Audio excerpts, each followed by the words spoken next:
সবাইকে পবিত্র মাহে রমজানের শুভেচ্ছা। প্রহসন, বিতর্ক এবং সমঝোতার মধ্য দিয়ে বাংলাদেশের নতুন সরকার ক্ষমতায় রয়েছে। নতুন এই সরকারের যাত্রাপথটি কেমন তা তাদের সিদ্ধান্ত গ্রহণ থেকেই বোঝা যায়। নতুন সরকারের পররাষ্ট্রমন্ত্রী হিসেবে নিয়োগ পেয়েছেন আগের সরকারের নিরাপত্তা উপদেষ্টা ডক্টর খলিলুর রহমান, যার নিয়োগদানকে কেন্দ্র করে বিএনপি স্বাধীনতা সার্বভৌমত্বের প্রশ্ন তুলে, মানবিক করিডোরের প্রশ্ন তুলে, বিদেশি নাগরিকত্বের প্রশ্ন তুলে যার পদত্যাগের দাবি তারা জানিয়েছিল। ফের তাকেই যখন পররাষ্ট্রমন্ত্রী নিয়োগ করা হয়, তখন এটি সুস্পষ্টভাবে প্রমাণিত হয় যে নীতি এবং নৈতিকতার প্রতি বিএনপির দায়বদ্ধতা কতটা দুর্বল। একই সঙ্গে প্রশ্ন আসে যে আগের নির্বাচনকালীন সরকারের একজন উপদেষ্টা যখন পরবর্তী সরকারের গুরুত্বপূর্ণ মন্ত্রণালয়ের দায়িত্ব পান, তাহলে যে সমঝোতা এবং ইঞ্জিনিয়ারিং এর বিষয়ে তথ্য উপস্থাপন করা হয়, সেটির আরেকটি জাজল্য দৃষ্টান্ত হচ্ছে তাকে নিয়োগ দেয়া। এটির মাধ্যমে প্রমাণিত হয় বিএনপি পররাষ্ট্র নীতি হিসেবে সহ অন্যান্য নীতি প্রক্রিয়ায় সবার আগে বাংলাদেশের যে কথা বলে, তাহলে সুস্পষ্টভাবে আমাদের সামনে উন্মোচিত হয় যে সবার আগে বাংলাদেশ নয়। পররাষ্ট্রনীতি হোক, দেশের অর্থনীতি হোক, জনগণের ক্ষমতা হোক, প্রত্যেকটি ক্ষেত্রেই তাদের দৃষ্টিভঙ্গিটা বলা যায় যে সবার পরে বাংলাদেশ। আবার দেখুন, মন্ত্রিপরিষদ সচিব হিসেবে নিয়োগ দেওয়া হয়েছে আগের সরকারের স্বরাষ্ট্র সচিব নাসিমুল গনিকে। আপনারা যদি দেখেন যে তার সম্পর্কে এমনকি বিগত বিএনপি সরকারের সময়ও তার সম্পর্কে বিভিন্ন জঙ্গি সংগঠন সহ মৌলবাদী সংগঠনের সঙ্গে তার সম্পৃক্ততার সুস্পষ্ট অভিযোগ রয়েছে। এবং বাংলাদেশে 2024 সালের 5 আগস্ট পরবর্তী যদি বাস্তবতা দেখেন যে বাংলাদেশ যে একটা মব রিপাবলিকে পরিণত হলো, গোটা বাংলাদেশ যে মব ছেয়ে গেল, মবের মাধ্যমে সহিংসতা, মবের মাধ্যমে পদের পরিবর্তন, মবের মাধ্যমে সিদ্ধান্ত গ্রহণ, মবের কাছেই যে গোটা বাংলাদেশটা আত্মসমর্পণ করলো, সেই মব কার্যক্রমের সাচিবিক দায়িত্ব যিনি পালন করেছেন তাকেই আবার এই নতুন সরকারের মন্ত্রিপরিষদ সচিব বানানো হলো। এটির মাধ্যমে প্রমাণিত হয় যে জনগণের দৃষ্টিভঙ্গি, সুশাসনের দৃষ্টিভঙ্গি প্রত্যেকটি ক্ষেত্রেই নতুন রাজনৈতিক সরকারের দৃষ্টিভঙ্গিটা কিরকম হবে এটি সুস্পষ্ট হয়ে প্রমাণিত হয়। আরেকটি দিক হচ্ছে যে আমরা শুধুমাত্র বাংলাদেশের কোন সরকারের পারফরমেন্স নয়, পৃথিবীর ইতিহাসে সম্ভবত একমাত্র সরকার 2001 থেকে 2006 সালের বিএনপি সরকার, যারা এমনকি আমাদের বিদ্যুৎ উৎপাদনের সক্ষমতা আগের আওয়ামী লীগ সরকারের তুলনায় কমিয়ে নিয়ে এসেছিল। 2001 সালে আওয়ামী লীগ যখন শান্তিপূর্ণভাবে ক্ষমতা হস্তান্তর করে, তখন আমাদের বিদ্যুৎ উৎপাদন সক্ষমতা প্রায় 3800 মেগাওয়াট ছিল। 2006 সালে যখন বিএনপি ক্ষমতা ত্যাগ করে, তখন সেটি দাঁড়ায় 3200 মেগাওয়াট। এবং সে সময় যিনি বিদ্যুৎ এবং জ্বালানি মন্ত্রণালয়ের দায়িত্বরত ছিলেন, শুধুমাত্র অদক্ষতা নয়, এই পরিসংখ্যানগত অদক্ষতা যেটি সবার চোখের সামনে ভেসে ওঠে, একই সঙ্গে আছে যে দুর্নীতির অভিযোগ, আমাদের বিদ্যুৎকে কেন্দ্র করে যে বিশৃঙ্খলা, এখান থেকে যে ধরনের পার্সেন্টেজের প্রশ্নগুলো আসে, তাকেই যখন আবার নতুন করে নতুন সরকারের মন্ত্রণালয়ের দায়িত্ব দেওয়া হয়, তখন প্রমাণিত হয় যে দুর্নীতির বিরুদ্ধে লড়াই করা কিংবা দক্ষতার বিষয়টিকে গুরুত্ব দেয়া এটি বর্তমান সরকারের কোনো কাছে কোনো গুরুত্বপূর্ণ কিংবা অগ্রাধিকার প্রাপ্ত বিষয় নয়।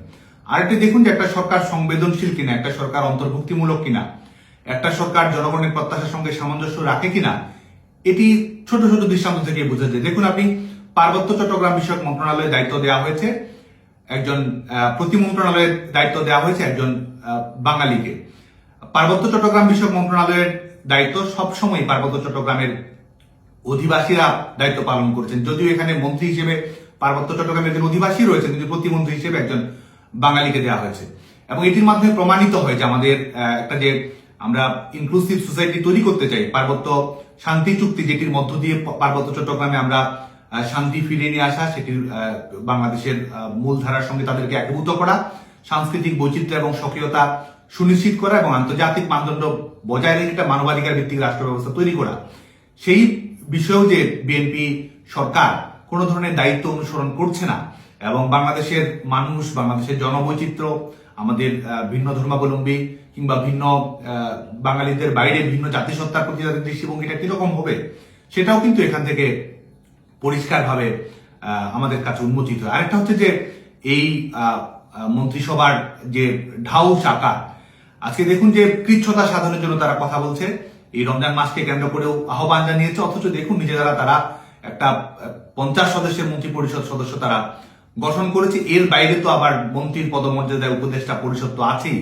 এবং ভবিষ্যতেও তো আবার এই মন্ত্রী পরিষদ তারা কত রকম করে বাড়ায় এটি নিয়ে তো আছে। এর আগে আমরা 2001 থেকে 2006 বিএনপি তাদের মন্ত্রী পরিষদ গঠন করেছিল 60 সদস্যের, প্রত্যেক 3 জনে একজন করে মন্ত্রী।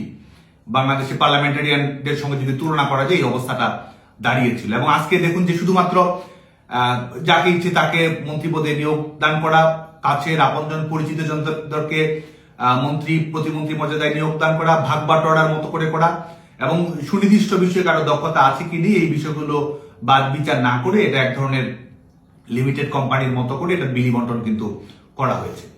এই বিষয়গুলোর বাইরে আমরা যদি দেখি যে আজকে তারা ফলাও করে এক ধরনের কথাবার্তা বলছে গণতন্ত্র নিয়ে, আইনের শাসন নিয়ে।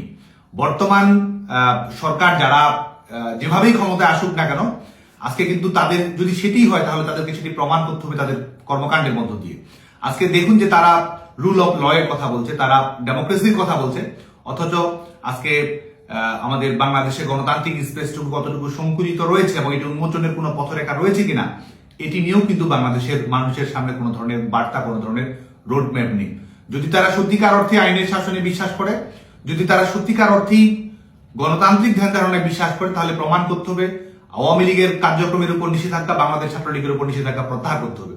যদি আইনের শাসন এবং গণতন্ত্রে বিশ্বাস করে তাহলে ইন্ডেমনিটি বাতিল করতে হবে। যদি আইনের শাসন এবং গণতন্ত্রে বিশ্বাস করে থাকে তাহলে কারাবন্দী নেতাদেরকে দীর্ঘ সময় ধরে যারা জামিন পাচ্ছে না, মুক্তি পাচ্ছে না, তাদেরকে মুক্তির ব্যবস্থা নিশ্চিত করতে হবে। যদি তারা আইনের শাসন এবং ন্যায় বিচারে বিশ্বাস করে, গণতন্ত্রে বিশ্বাস করে, তাহলে এ যাবৎ সংগঠিত, বিশেষ করে জুলাই আগস্ট পরবর্তী সময় থেকে শুরু করে বর্তমান সময় পর্যন্ত সংগঠিত সকল মানবতা বিরোধী অপরাধ, সকল সহিংসতামূলক কর্মকাণ্ডের নিরপেক্ষ তদন্তের ব্যবস্থা করতে হবে। এই ক্যাঙ্গারু কোর্টের ট্রায়াল যারা বন্ধ করবে না, এখান থেকে সুস্পষ্টভাবে প্রমাণিত হয় যে তারা আইনের শাসনের প্রতি দায়বদ্ধ নয়, তারা আসলে শাসনের জন্যই আইন চায়।